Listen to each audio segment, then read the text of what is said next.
c'est que le Saint-Esprit est à l'œuvre, que Jésus est ressuscité et qu'il veut agir. Dieu veut agir dans ta vie parce qu'il t'aime. Et c'est vrai que ce séminaire a commencé déjà dimanche matin. Et je crois bien que ce soir, ça va être la suite. Qui nous dit ceci: le nom de Jésus me suffit pour les innovations. Le nom de Jésus me suffit pour les innovations. Dieu ce soir veut que tu progresses dans la marche avec lui. C'est dommage pour ceux qui n'étaient pas là dimanche passé. Et nous avons vu, bien, au travers du livre de Jonas, comment Dieu, bien, a appelé Jonas pour aller vers Ninive. Et Ninive était une ville à milliers de kilomètres. Il fallait 1000 kilomètres de Jérusalem à Ninive. Et ce n'était pas en bateau, mais c'était en chameau, en dromadaire ou à pied. Il fallait du temps pour y aller. Et nous avons vu, bien, que Jonas, au lieu d'aller là où Dieu l'appelait, il est parti de l'autre côté. Il est parti sur Tarsis. La Bible nous dit que Jonas se leva pour aller à Tarsis, loin de la face de l'Éternel. Nous ne pouvons pas, vous ne pouvez pas vous cacher de la face de Dieu. Dieu vous voit ce soir là où vous êtes. Dieu connaît votre situation. Mais ce que Dieu désire, c'est que vous soyez ses témoins. C'est vrai qu'il a appelé Jonas. Et l'étymologie du nom de Jonas veut dire colombe. Jonas connaissait Dieu. Et il savait bien que ce que Dieu lui demandait. Et Jonas est parti de l'autre côté. Et bien sûr, il a payé pour le transport. Il est allé au fond du bateau. Et il s'est endormi. Et nous voyons bien que Dieu, qui chapeaute tout, parce que rien n'est impossible à Dieu. Les éléments déchaînés sont dans les mains de Dieu. Toutes choses sont dans les mains de Dieu. Et cette frêle coquille de bateau, Dieu a fait souffler avant tellement impétueux que le capitaine et les mariniers, paniqués, ont jeté, comme la Bible dit, tous les agrès du navire pour le rendre plus léger. Et plus ils jetaient, plus Dieu soufflait le vent. Et plus, eh bien, le bateau montait, descendait. Et lui, Jonas, était au fond de la cale, il dormait. Même au fond de ton trou ce soir, Dieu te voit. Et Dieu désire, eh bien, que te relever. Oui, Dieu est le Dieu de l'innovation. Ce soir, ta vie peut changer. Ce soir, tu peux prendre une nouvelle direction. La direction avec celui qui est le chemin, la la vérité et la vie. Celui qui ne change pas, celui qui ne veut pas ta perte, et celui qui veut te sauver. Alléluia. Parce qu'il t'aime. Sais-tu que Dieu t'aime? Dans ta situation peut-être désastreuse, dans ta situation où tu ne peux t'en sortir, Dieu t'aime. Et ce soir, eh bien, là, il est présent pour te bénir. Et ce soir, avant de quitter cette salle, il veut eh bien te sauver. Nous avons vu dimanche eh bien, que le capitaine est descendu au fond du bateau. Et il a réveillé Jonas. Et Jonas a dit, eh bien, ce problème vient de moi. Le diable désire te détruire. Le diable te hait. Le diable ne fait pas de cadeaux. Et la Bible me dit que Dieu nous a tellement aimés. Dieu vous a tellement aimés qu'il a donné son Fils unique afin que quiconque croit en lui ne périsse point mais qu'il ait la vie éternelle.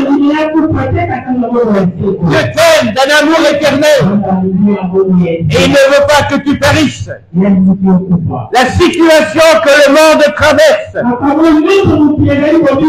Et aujourd'hui, c'est vrai, il y a de nombreux problèmes de par le monde. Et vous nous puissiez être au Congo ou en Europe. Les problèmes deviennent insurmontables. Et on cherche bien sûr des solutions à droite ou à gauche. Mais on ne cherche pas celui qui a la réponse à la chose. La réponse au problème. La réponse au problème mondial, c'est Jésus. La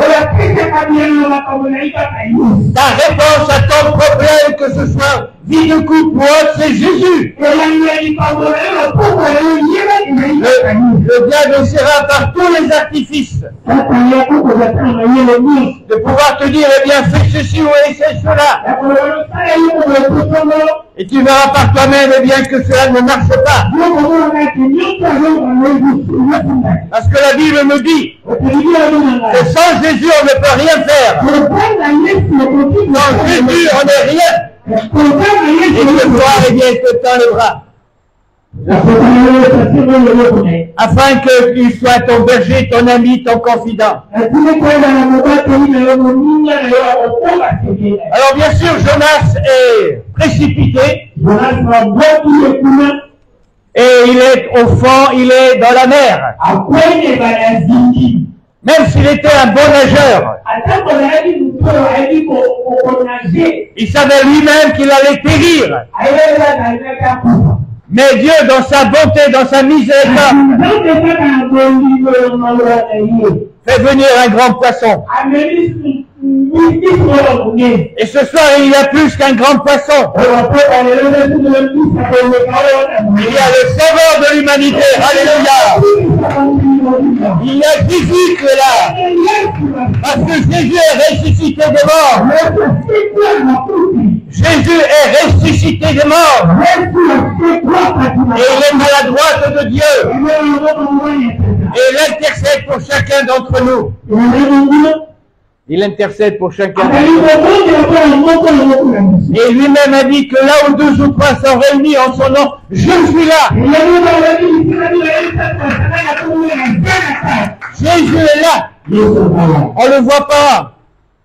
Mais il est là présent par son esprit. Alléluia. Et au travers des chants, au travers de la prière, il agissait déjà peut-être dans ton cœur. Parce que toutes les murailles que le diable a érigées dans ta vie, le Saint-Esprit veut les détruire afin que tu deviennes libre en Jésus. Jonas a connu ce plongeon. Et Dieu a fait venir ce grand poisson. Et nous voyons bien que dans ce grand poisson, c'est pas une baleine, hein. C'est un grand poisson. Non, Dieu ne nous dit pas le nom de ce poisson. Parce qu'une baleine, eh bien, ne mange que des planctons. Elle n'a que des branchies. Et elle ne boit que de l'eau, et dans l'eau, bien sûr, il y a toutes ces mollusques qui sont là. Un grand poisson. Mais dans le grand poisson, Jonas va faire cette prière. Et il va dire ceci: dans ma détresse, j'ai invoqué l'Éternel. Et il m'a exaucé. Du sein du séjour des morts, j'ai crié. Et tu as entendu ma voix. Je disais, je suis chassé loin de ton regard. Mais je verrai encore ton saint temple. Et tu m'as fait remonter vivant de la fosse. Éternel mon Dieu, quand mon âme était abattue au-dedans de moi, je me suis souvenu de l'Éternel. Et ma prière est parvenue jusqu'à toi, dans ton saint temple. Ceux qui s'attachent aux vaines idoles éloignent de la miséricorde. Et je la dirai encore dans le ventre de ce grand poisson. Pour moi, je t'offrirai des sacrifices avec des cris d'action de grâce. Et j'accomplirai les vœux que j'ai faits. Car le salut vient de l'Éternel. Dieu va le rappeler. Parce que la mission numéro 1 de Jonas, c'était d'aller à Ninive. Et Ninive était une ville de 120 000 habitants. 120 000 habitants. Bien sûr, l'histoire nous dit que le roi de Ninive était un roi cruel. Un roi, lorsqu'il faisait la guerre, amenait les prisonniers. Il leur coupait les mains, les pieds, il leur crevait les yeux. Et il les mettait sur des perches. Et pour les enfants, il les mettait sur des bûchers. Mais Ninive était aussi une ville commerçante. Ninive était un carrefour où il y avait de l'aller de venue. Il y avait la science. Il y avait les mathématiques. Il y avait l'écriture cruciforme. Ninive était au premier plan de son temps. Et Dieu a vu, eh bien, ces habitants de Ninive. Ils ne connaissaient plus ni leur droite ni leur gauche. Et Dieu veut les sauver. Ce soir, Dieu veut te sauver. Et Dieu a mis tout en œuvre pour que tu sois sauvé. Dieu a mis tout en œuvre pour que tu sois sauvé. Dieu n'a pas envoyé un ange, ni un archange, ni un chérubin protecteur, mais il a envoyé Jésus.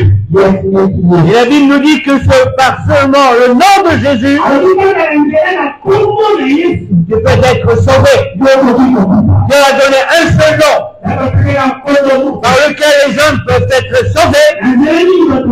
C'est le nom de Jésus.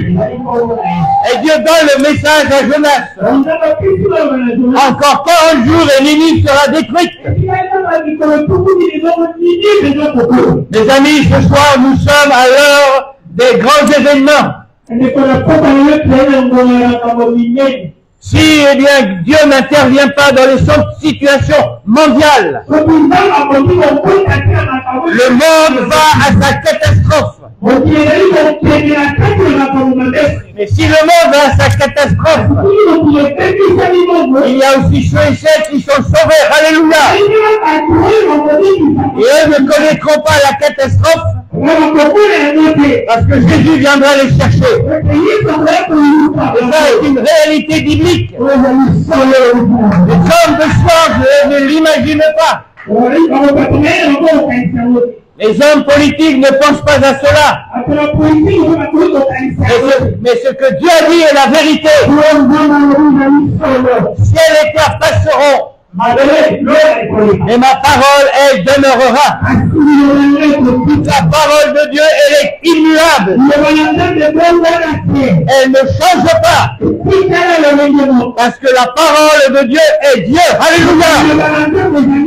Et cela, c'est ta sécurité. Alors Jonas, bien sûr, peut-être était craintif. Peut-être, eh bien, avec tout ce qu'il voyait, entendait, se disait, moi de même, je vais passer à la casserole. Et Dieu lui a dit, va à Ninive. Alors là, ce soir, je parle aux chrétiens. Je parle aux chrétiens, vous avez chanté que le Saint-Esprit agit. Et le Saint-Esprit veut vous propulser en avant. Il veut que vous soyez ce témoin là où il vous a placé. Le renouveau spirituel, le réveil de Dieu peut commencer ce soir dans ta vie. Qui que tu sois. Et Jonas, eh bien, la Bible nous dit, a fait une journée de marche. Ninive était une grande ville. Et une journée de marche. Et après, bien, elle a prêché encore 40 jours et Ninive sera détruite.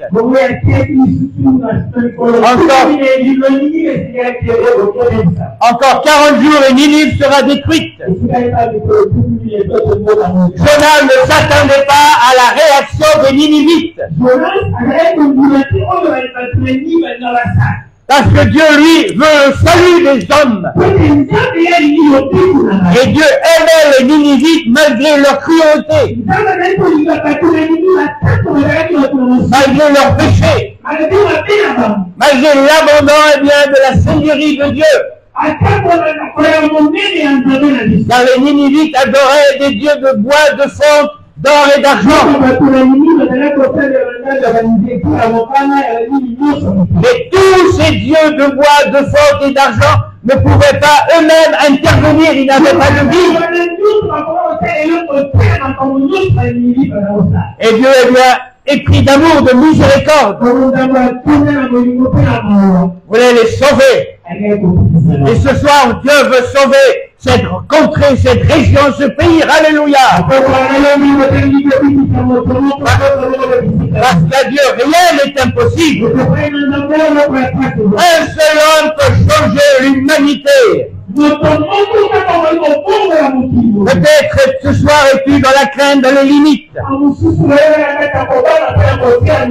Mais quand Dieu parle, quand Dieu envoie, quand Dieu équipe, rien ne peut l'arrêter. Et nous voyons une chose, c'est quand Jonas a terminé sa prédication, encore 40 jours, et Ninive sera détruite.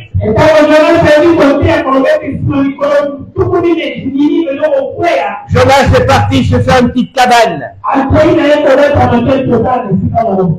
Le chiffre 40 est une signification biblique.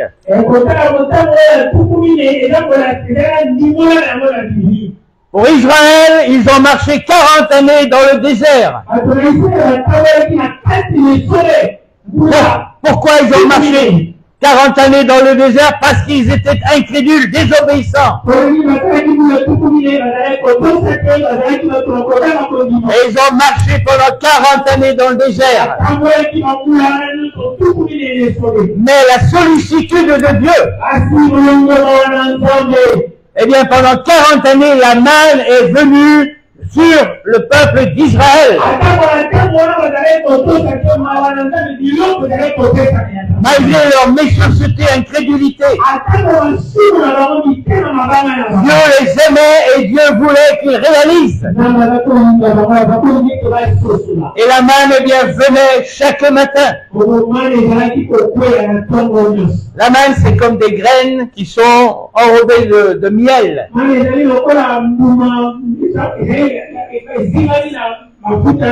C'est un gâteau.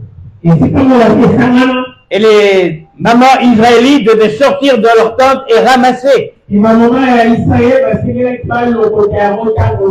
Parce que quand le soleil commençait à poindre, il y a la manne fondait. Dieu a son temps. Imaginez qu'une maman israélite se dit, moi je vais faire la grasse matinée. Pour mon mari, mes enfants, ils auront la manne plus tard. Et quand le soleil s'est levé, quand la chaleur est arrivée, la manne a fondu.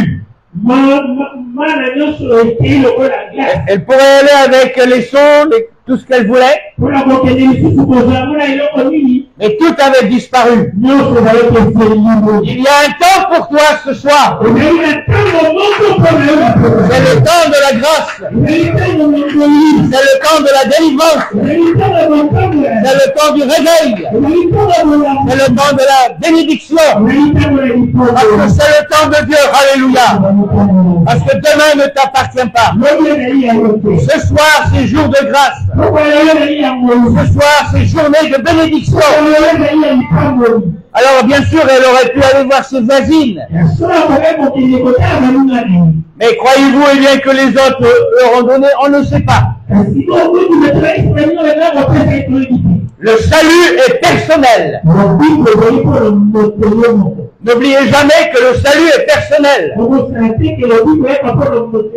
C'est toi et toi seul. Tu ne peux pas sauver ton ami, ton frère, ton mari, etc., etc. Le salut est personnel. Et cela est très important. Pendant 40 années, Dieu, dans sa sollicitude, a fait tomber la manne. Josué, de même, pourra dire, j'avais 40 ans. Lorsque j'étais avec Moïse. Et vous savez que Moïse était 40 années dans le désert. Et bien sûr, 40 années encore dans le pays d'Égypte, ça fait 80 ans. Mais la vie de Moïse était dans les mains de Dieu. Parce que devant Dieu, qu'est-ce que 40 années? David a régné sur Israël pendant 40 ans. Le roi Salomon a régné sur Israël pendant 40 ans. Le chiffre 40 revient toujours dans la Bible. Et dans le Nouveau Testament, l'homme qui fut guéri avait 40 ans. Jésus fut tenté combien de jours dans le désert? Pardon? 40 jours. 40 jours, oui. Jésus fut tenté dans le désert 40 jours.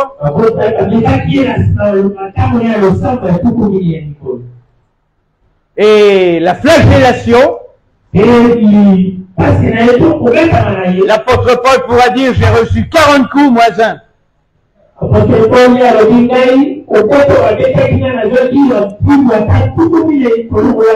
voyons ce chiffre prophétique. Encore 40 jours et Ninive sera détruite.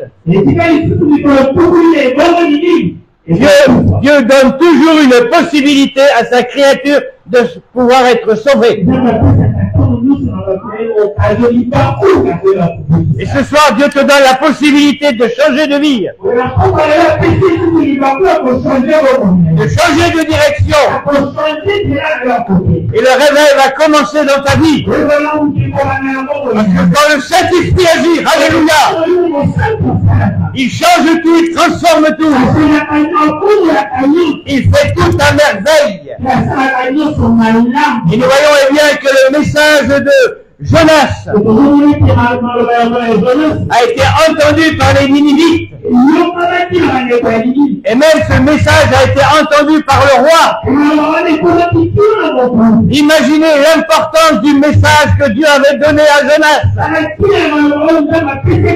Encore 40 jours et Ninive sera détruite. C'est un jugement. Et nous voyons que le roi ainsi que tous les 120 000 hommes. Et la Bible nous dit que même les animaux, eh bien, vont maintenant se mettre dans le recueillement, dans les lamentations, dans la prière. Le roi va descendre de son estrade. Et il va se revêtir de sacs et de cendres. Ainsi que tous les habitants. Et les animaux ne mangeront pas. Et le roi dira, mais qui sait si Dieu ne va pas changer? La sollicitude de Dieu est pour toi ce soir. Dieu use de patience. Alléluia. Et il y a une chose, c'est que comme les aiguilles de l'horloge avancent, les aiguilles de l'horloge de Dieu avancent aussi pour ta vie. Qui sait si demain tu seras encore sur cette planète Terre? Le renouveau est possible dans le nom de Jésus. La Bible nous dit que Dieu a vu, eh bien, la contrition de ces Ninivites. Rien n'est caché devant Dieu. Tout est mis à nu. Tu peux cacher des choses à tes voisins, à ton épouse, à tes enfants. Mais à Dieu, tu ne peux pas cacher. Parce que Dieu voit tout. Et Dieu te connaît mieux que toi-même. Et un jour, eh bien, la Bible me dit que les choses cachées bien seront mises à nu. Seront mises à nu. Dieu ne veut pas que tu rougisses comme une tomate. Et que tu puisses entrer dans sa gloire. Alors ce soir, c'est vrai que le salut est pour chacun d'entre vous. Tu es chrétien de l'église de Jésus-Christ. Et c'est vrai que tu existes pour adorer, pour édifier. Et pour témoigner dans le monde. Jonas avait ce message. Et aujourd'hui, le message que Dieu veut te donner. Pour les chrétiens, pour les chrétiennes, pour ceux qui sont engagés avec Jésus. Sois mon témoin. Annonce ma parole. Témoigne de moi. N'aie pas peur. Mais va de l'avant. Parce que Dieu n'a pas abandonné Jonas. Et Dieu l'a gardé malgré la haine que le roi pouvait avoir. Parce que Dieu supervise tout. Et pour toi qui peut-être n'a pas encore donné ta vie à Jésus, eh bien fais comme les Ninivites. Seigneur, viens au secours de mon cœur, de ma vie. Viens au secours de ma situation. Aide-moi, aie pitié de moi. Tu vois là où je suis ce soir. J'essaie par moi-même de m'en dégager. Et je réalise que ce soir, eh bien, je ne peux m'en sortir. Je suis esclave de telle ou de telle passion. Viens me libérer. Comme nos amis ont chanté, le Saint-Esprit est là pour te libérer. Parce que le Saint-Esprit est à l'œuvre. Alléluia. Il est à l'œuvre ce soir, afin que tu entres dans la patrie céleste, dans le troupeau de Dieu, et que ton cœur tressaille de joie et d'allégresse.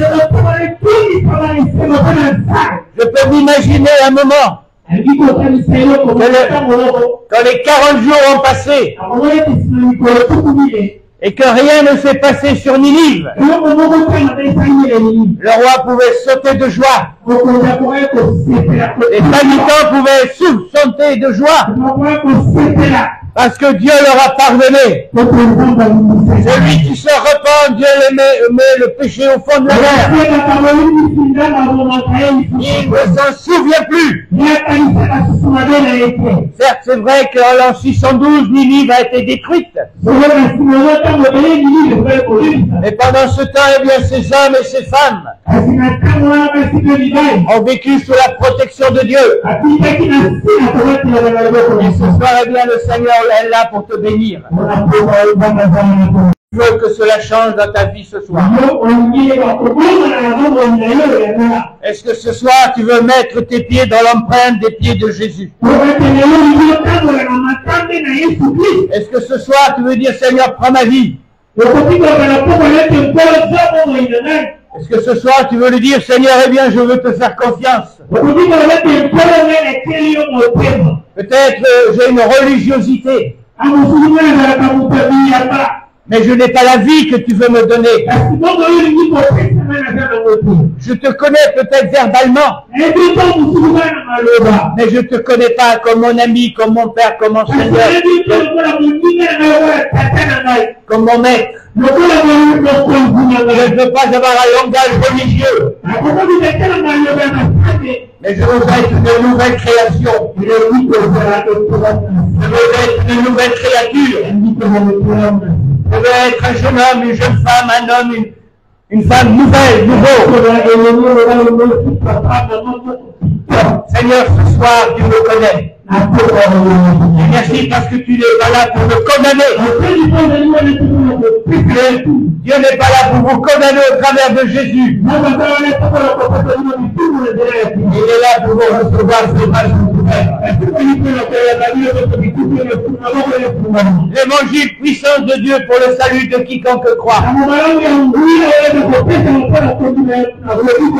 Et le Saint-Esprit ce soir veut agir. Alors ce soir, nous allons courber nos fronts dans la prière. Et nous allons prier. Et pendant bien que nous allons prier, je vais demander au groupe de chants de s'approcher. Et ils vont chanter tel que je suis sans rien à moi, sinon ton sang versé pour moi. Agneau de Dieu, je viens. Agneau de Dieu, je viens. Ce soir, peut-être, c'est ta première soirée. Et le Seigneur, ce soir, eh bien, veut te prendre par la main. Il veut que tu connaisses quelque chose de nouveau. Quelque chose de bien pour pouvoir repartir avec la paix. L'assurance du salut. Agneau de Dieu, je viens à toi. Je n'ai rien à t'offrir, sinon